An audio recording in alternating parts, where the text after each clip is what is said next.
Betul ke Tecno Camon 50 Ultra ni tahan lasak? Jom kita masukkan dalam air. Tengok sini guys, masih boleh touching-touching. Memang tak ada masalah. Tecno Camon 50 Ultra 5G ni datang dengan IP69K, IP69, IP68 dan IP66. Banyak gila IP rating dia. Bayangkan, tengah hujan lebat, phone lain semua dapat raih. Tapi Tecno Camon 50 Ultra 5G ni masih steady, masih padu.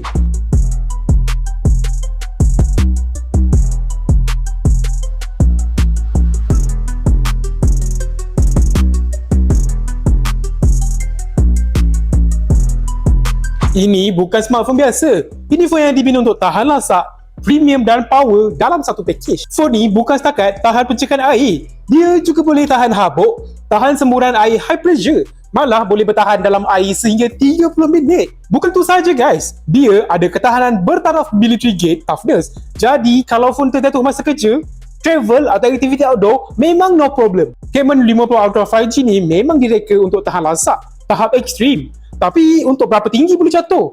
Tecno tak bagi angka rasmi, macam 1.5 meter atau 2 meter. Cuma berdasarkan ujian durability, ia lulus military standard 810 military grade toughness. Dah melalui 22,000 micro drop test, ada 3,000 anti-twisting test dan ujian tekanan badan phone sehingga 25 kg. Jadi kat mana korang boleh dapatkan Tecno Camon 50 Ultra 5G ni?